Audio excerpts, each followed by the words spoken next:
Springfield and Eugene.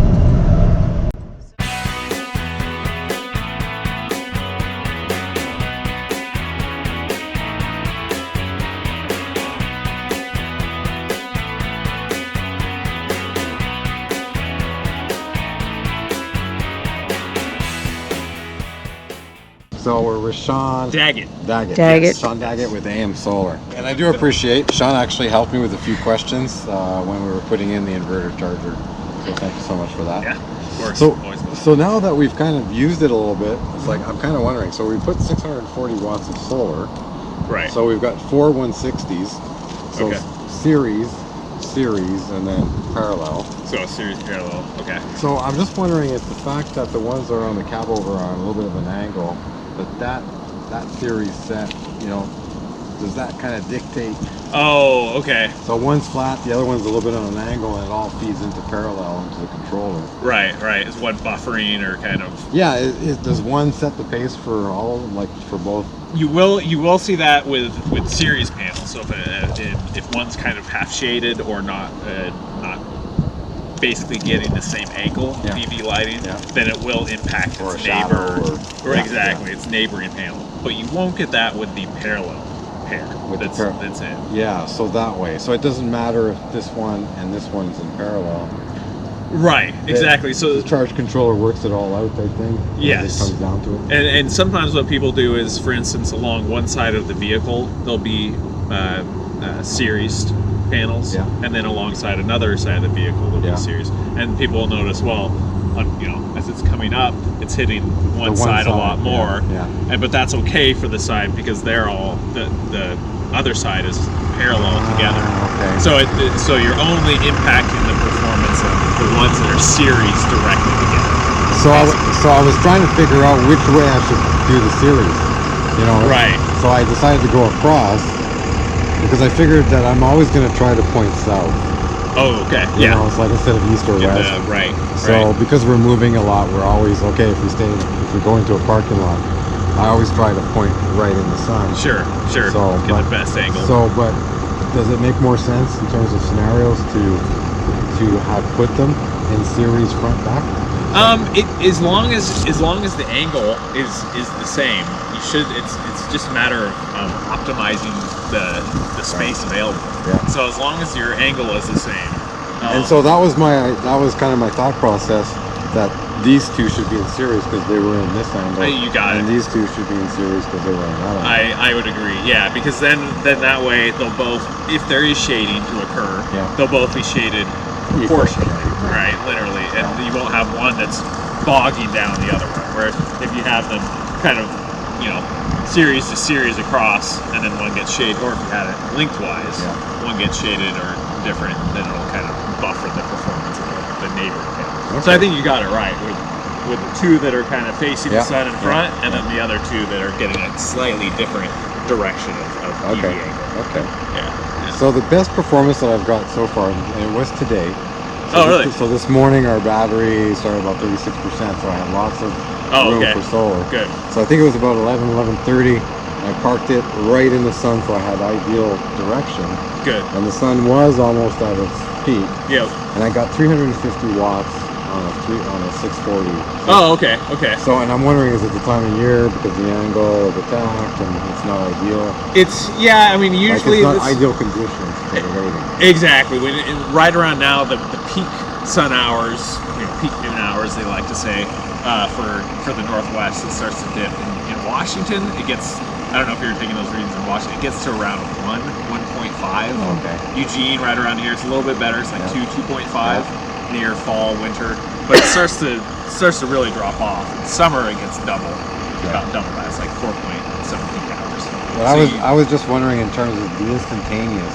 Under ideal condition on midday, right? And the best I can do is 350 watts. Right, and and you are hitting it at the best time, so you're not experiencing that, net average of the loss. But now it's the sun just coming through that much atmosphere, so it's just not able to harness as much power.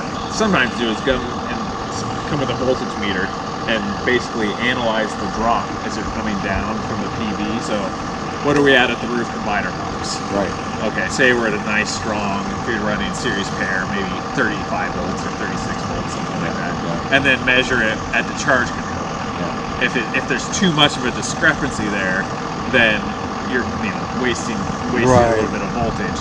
And so that charge controller doesn't have as much room to find its power cord. Right. So you want to get as much amps to that charge controller as possible, but still have it close to the battery so you're getting accurate voltage of the battery with the charge controller. Now, So it's finding that fine line. Now, I had space constraints. Yes, yeah. So I was going to put the charge controller really close to the battery. I did not. Right. And I did have extra cable because I had to work outside the front. Okay. So the front panel, and I had to work outside, so I was working on a board. Oh, right. And then I had to coil up the cables to basically slide the board in. Yeah. It's not like I could work in place because it was really, really tight. Okay. So I made it work. The system does work, but I definitely have a little excess cabling. Right. And I had some excess cabling from the original cabling to the batteries, and so I didn't cut them. I didn't shorten them.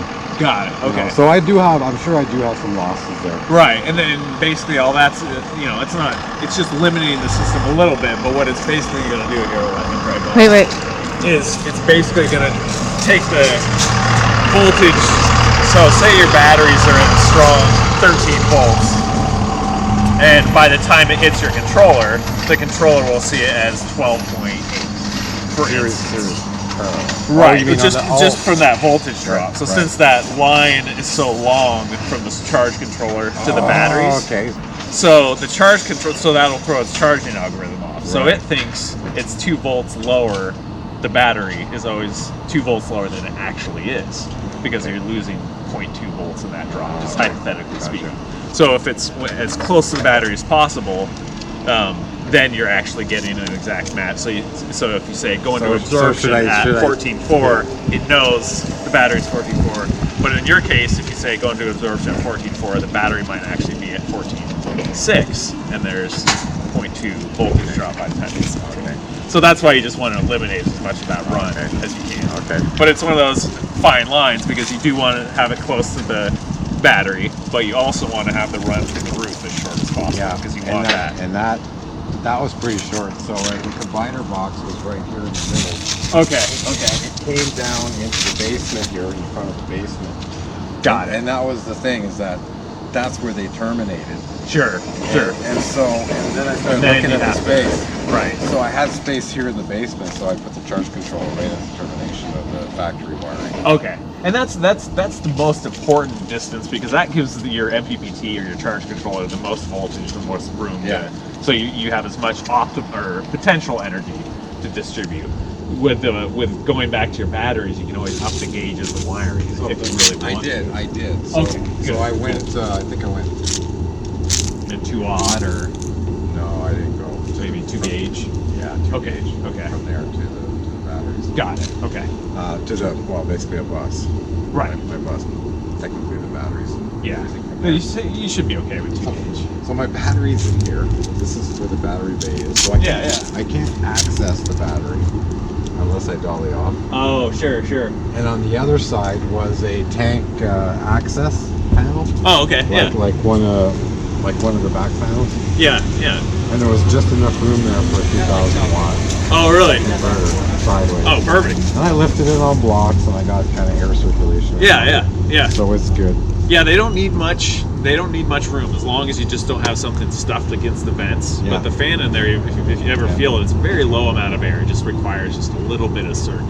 But as long as you've got a couple inches around it, it can take a pretty small space. I was worried about that it would overheat. Mm-hmm. So then it was, the battery won't charge below 5 degrees Celsius. Oh, right. That was another one so now I'm monitoring the temperature because it went down to -9 Celsius where we were. Right. But I had 30 amp service, so I got these little ceramic heaters. Sure. So I had one on low in the basement, and I had one on high, and So the furnace wasn't calling so if the furnace isn't calling, it's not warming the base. Oh, right. The battery is. Yeah. So I was constantly monitoring the battery. Kind of catch-22 there. And it went down to 7 at one point. Oh, okay. So then I have to bring up the propane and get some propane heat down there. Yeah. They've come along a lot.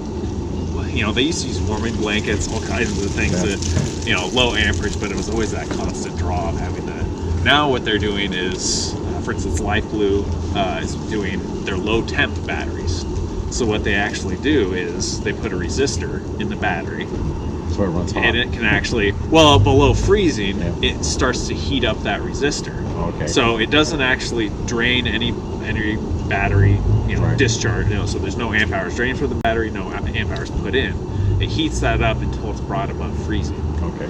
By the charge controller itself. Oh, okay. So it's using the solar charge controller power, heats that up, that then heats the battery up to above freezing. Okay. Then it starts engaging. Well, so they're called low temp, and they can actually go a lot lower. Yeah. And then it takes a little while for the battery to warm if it's up. very cold, to come up to temperature. But the great thing about that is you're not using anything storage. From storage, Yeah, exactly. yeah. You're using just solar power to bring it up in what's in there temperature. anyways. Yeah. And at least, so it's lost solar, but you'd lose it all if you couldn't charge. Exactly. Yeah. Plus that heating blanket would probably be on longer than you would need it, etc. This it just kicks off that heater as soon as it's hot, and then using the battery just from residual use keeps it at that above freezing temperature. So they're coming along with that. It was there was a while there where it was difficult trying to put lithium batteries in a safe spot where it didn't get too warm and then didn't get too cold, because the big thing was, let's insulate the heck out of it. And then summertime comes around, they're like, oh no, we can't cool the thing down, tear off the insulation. So it's a fine line, but they're working it out. But so I disconnected the converter.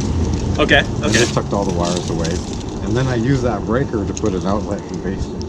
Oh, okay. Inside. Yeah, so I can run my heater with close the door. Ah, there you go. There you go. So kind of more than one way to skin a cat. Yeah, the light bulb came on. Right. Right on. But once I put all the system back together, the trailer harness does not charge the battery anymore. And I'm wondering how does that system work? Was it tied with the converter? Or? There's so is it your typical 7-pin connector? Yeah. So that is something that basically what'll happen is only about 10 amps, maybe close to 15, can be carried over that single pin that carries the power. Okay. And then what will happen is sometimes the ground is not sufficient for it. Okay. So some people have been doing Anderson plugs, where they'll do a separate set of Anderson plugs underneath, and that can carry a high current. Okay. But basically the 7-pin connector just doesn't have high enough gauge of wire in it to carry a high amperage. Okay. So it pretty much maxes out at 5-10 amps, right around in that region. But it doesn't charge at all. And it doesn't give you anything. Nothing. Oh, it's not charging at all. Yeah. So I'm wondering if what sometimes happens is the ground wire can basically get overheated and get a disconnection. And I'm wondering, did all of your lights go out on the trailer? No, not the lights. The lights are all good and everything? Yeah, everything's good. Okay, so it's still grounded. So it's still grounded then, so that eliminates that. So it must be something to do with that 12-volt cable. So when you say grounded, what I haven't done, I ran out of time, is I didn't ground the charge controller housing, and I didn't ground the inverter charger housing. Oh, that's okay. Yeah. That's okay. As long because I as, figured, well, it's on tires, like. Exactly. That's you're on tires, so as long as you have the chassis connection somewhere, and usually off the load side of the shunt to a nice, hopefully the frame of the chassis. But that's the best ground. Then you don't have to ground the inverter. You don't have to ground the additional, because it's really not doing anything extra, because just like you said, there's nowhere for that power to go. Okay. So as long as you have that single ground out, that chassis connection, that's where it is. I'm thinking for the harness, because I'm kind of running 36 volts all the way to the charge controller. Is that maybe a reason why the harness isn't pushing anything into the battery? Or do you have? Let's see. Well, is your alternator charging? Do you have a bidirectional relay in there? I mean, I just have. This is just stock OEM. Okay. And so when we picked up the camper, it had the lead acid batteries.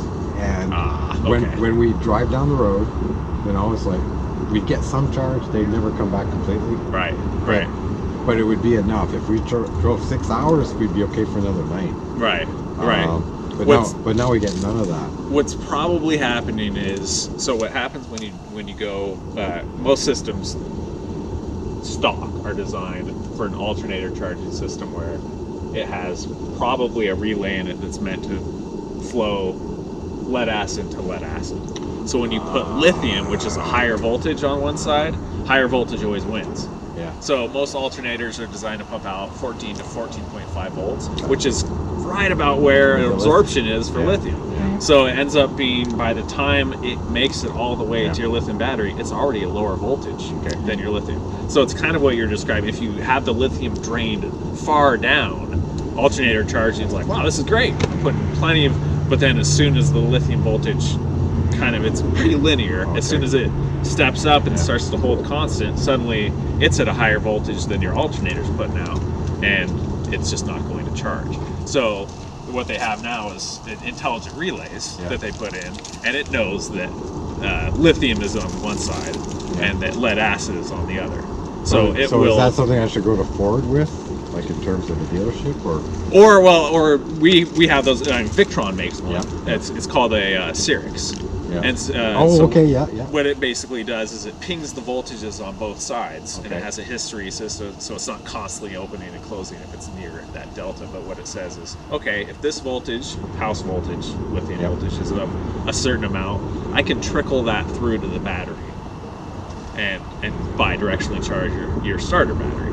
Okay. And then it also says, okay, if this voltage is low, like say below 80%, then I'm going to open that and allow the alternator to fully charge it. So it allows kind of bidirectional. If your engine battery ever dies, then you can enable that Cyrix and basically quickly charge up the engine battery and start off the engine battery. Well, that was a big question. We had the whole, ever since we left home. That was a big one. Yeah, so that's one that people run into a lot, and it's because the lithium chemistry wasn't around. And when they're designing these systems, they're not imagining a lithium battery is going to go back there, and it has just a higher something voltage. You could plug into the sensor thing and program it.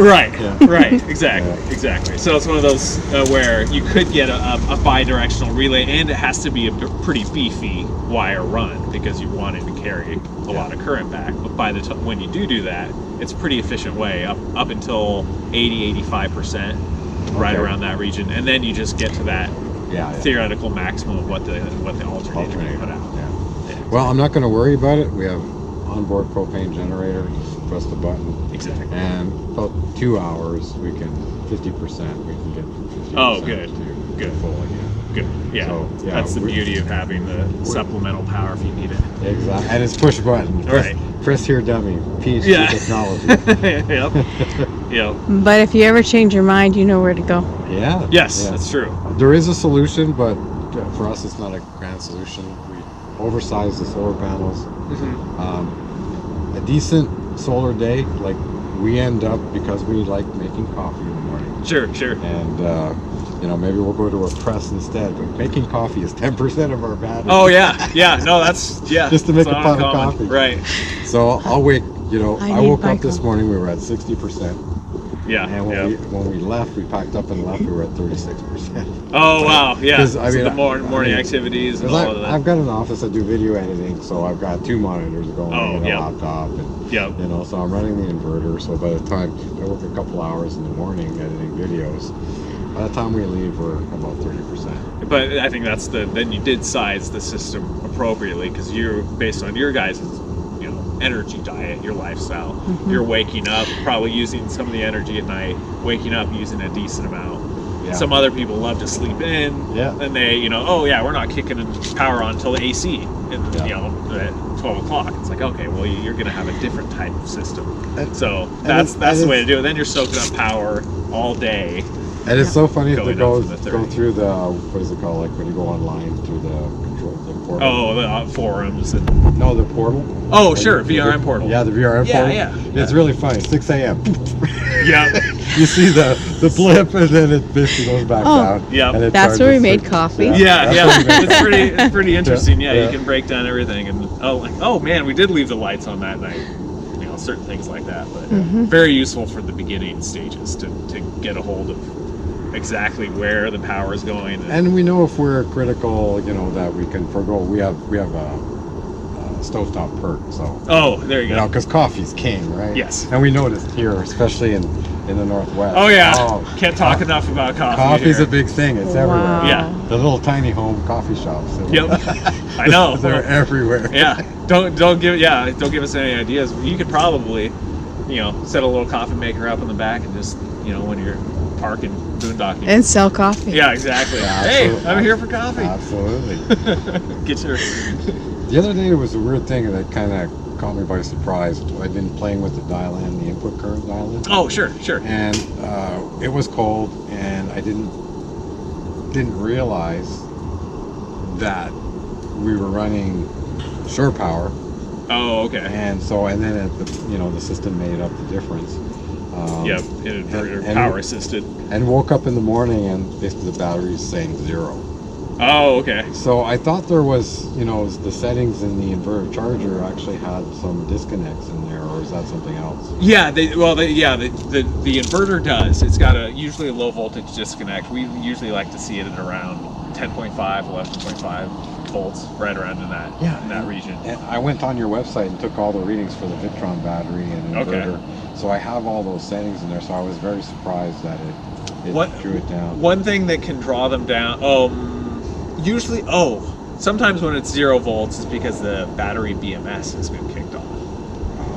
Okay. That's one thing that kind of throws people off sometimes is they've all got an internal BMS. Yeah. So if for instance, if you say just turn your electrical from on off to on, and your inverter's not on, for instance, it can throw a surge to the inverter, but the capacitors in the inverter can't soak it up. Yeah. And then it rebounds back towards the battery, and the battery says, "Oh, we just got a surge, shut down."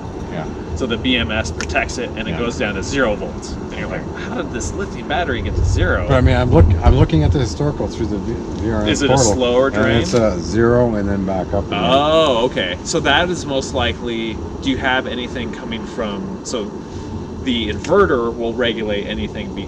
Anything off of AC. Because it's inverting. But if you have anything directly connected to the battery that's a DC drain, that's not regulated.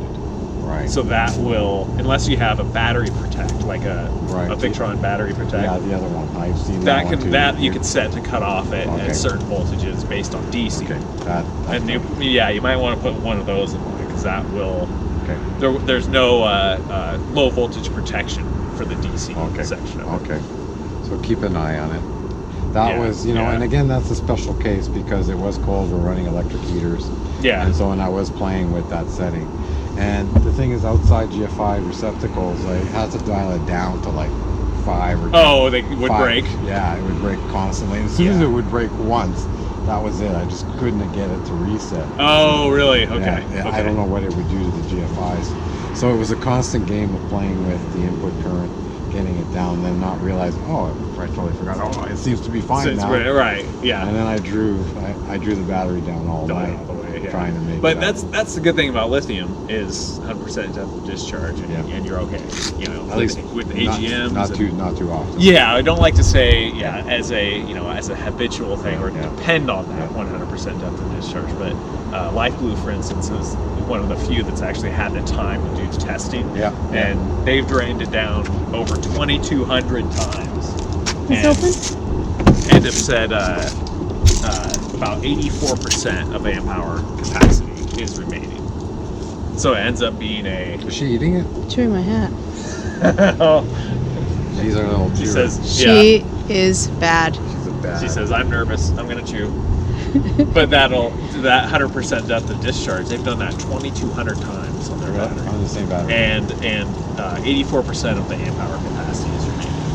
Wow. So it's pretty telling because not many people have the time to do these tests because, but the few manufacturers that do, hey, we've done 100% depth of discharge 2,200 times. That's barely, most people won't even cycle the batteries that many times, let alone drain it to 100%. And it still has well over 80% of its capacity. So, and I start to get pretty incredible. I start to get nervous when it hits 30%. Right. It's like, I like that 20% number. The 20% number is a good one to kind of. That's the one that they encourage you not to kind of drop past. Once you hit that 20% mark, plus the voltage starts to really drop off. Yes. Anyway. So it almost becomes somewhat unusable once you get down to that, because lithium voltage holds constant, yeah. or near constant. Then once you get to that SOC, you start to see really start to dip off. But the thing about why you're seeing it go all the way down to zero is often DC loads. Yeah. For instance, LEDs. I got the furnace. Right. But the fridge is on gas, but it still draws. Oh, okay. Right? Yep. It still draws. Yep. And then we have a composting toilet, so we just have a little computer fan going all the time. Right. Okay. So those small things will. We can never get to zero even if we shut everything off. Yeah. Exactly. So you'll just always want to make sure that you have a 30% or so before you go to bed, and then you won't have to wake up with 0%. Oh no, it's like 30% isn't enough to go to bed. Right, yeah. You need more. I'll run the Jenny and get it. I think it was 60-70 the other day. Right. Yes. We were down to 30. We never made it back up. It was cloudy. And then you won't have coffee. Exactly. We still did. Did you? I think you turned the Jenny. Yes, there you go. I think you turned the generator on. Because we were wanting to charge anyway, so the Jenny's capable of doing both. So. Yep. So we topped back up to 60-70 before we left. Okay, good. I have one more question. Okay. One more question. Yeah. The is it the BMV? Yes. For the battery monitor. Yeah, for the not the battery monitor. The BMV 712. There's BMS. So there's the 712, but the one that lithium has an external. Right. The VE BMS. The VE bus that BMS. One. Yes. How critical is that one? So it's pretty critical when you have systems. So basically, what it monitors is kind of it's actually very critical because most batteries have it internally. So most batteries have that BMS inside. Right. It's an external BMS, which is nice because it allows you to tie it in to a lot of different things. So for us, we can tie it into our lithium control board and say, okay, we're going to put a lot more functionality into it. What it is actually doing is, stopping cutouts, stopping voltage spikes. So it's acting like a BMS inside of the battery. Right. It just happens to be external. Okay. So it is very important because it's going to stop cold weather charging. It's going to stop all of that from happening because it's basically the battery monitor that's I guess you could say controlling or stopping anything damaging the system. And so, cold weather hits, it's going to say, oh, I know the temperature is this much, I'm going to cut the and that's the last thing I had issues with, getting a program going in through the bus and all that. Yes. And so what they were saying in terms of what the dongles needed to be set at, as soon as I switched the dongles, it would go into alarm. The inverter charger would go into alarm. Really? Okay. So I'd put it back factory default. And I think Mango 1 is basically on. Oh, the others are off. Yep. And it seems to work fine, but I don't know if it's working or not, because it's not according to the instruction sheet. Oh, okay. There is one thing that they just changed recently that we've been waiting for them to do for a while, is you can connect via do you have the MK3 adapter? You can now connect that to your phone or to an Android device, and it will show up in Victron Connect. Okay. So you can go in and now program it just as easy as just like the charge controllers and such. So you basically connect it up, and you'll see it appear in Victron Connect, and then you can program the values that way. Okay. So it used to be going through a PC computer running Windows, and now it's basically any device that. I mean, I have no problem because the color control, I can just tie it in. Exactly. Right from the desk. Yep. So now it's just a matter of getting that MK3. So it's just a USB, and then whatever adapter into a tablet or phone. I mean, everything appears to be working fine. It's based on the dongle settings that were factory. Everything's fine. The battery management it's the bus. It runs fine. The lights are on. Everything's on. The blue lights on. Yeah. Okay. I'm not quite sure about these. What is it, managers or whatever? On the inverter charger. I think there's these not assistance? Oh yeah. There's lots of assistants that you can program in. They're not always required. Most of them are like a quiet fan assistant. It's really close to someone's bed. Different types of alarms that you can put in, but most of the time they're not assistants loaded. But I think it all works. I think it's good. Like it's doing what I've checked the voltage across the cells. I've been checking the battery, checking the controllers, getting a feel for it, and then nothing's concerning me on the system. Good. So things are pretty well balanced as far as how it's charging. Oh yeah, it's always within 0.01 of a volt, so good. To the second decimal one. Okay, perfect. And then you probably got it on the right profile. There's no need to really. You can go in there and always verify it, but if it's not, overcharging the batteries, if the batteries aren't saying, "Oh, over voltage alarm from the BMS," then and you're still getting up to the 100% SOC, then you probably got it dialed into the right setting. There we go. Demo room, which that's a little messy right now. I've seen this on video. We're kind of always. This is great. Coaching parts here and there, yes. but it is very nice to be able to just have your outlets here and say, okay, here's what happens when you turn it on. Here's what happens when you cut power. And then you can watch it all happen. Watch it all actually move. Some people have a heart attack when they see the installation and they think, oh my gosh, you can squeeze it down to that small. It's like, well, our installers have done it, hundreds of times. Yes. It takes a while to get the zen of it all. Our little laser pointer, it's not here, but okay, we're gonna put panels here, and then kind of discuss the arrangement, make sure everything's optimum, make sure everything's gonna be copacetic with what they are needing. And the Genie lift is priceless, right? Yeah. So it ends up being pretty good because everyone can get kind of the bird's eye view. Absolutely, that's without having to imagine what's going on. All right, guys. So if you enjoyed the update on the solar, give it a thumbs up. If we said anything that kind of spurred some questions, just leave them in the comments below. If you really want a lot of support by their system, they do things here top notch, a lot different, a lot higher quality than a lot of solar installs. Or go with one of their recommended installations. They have certified installers all across the country and across Canada. So check out the website. There's a lot of resources and information there on how to do your own solar install. And we'll catch you on the next one.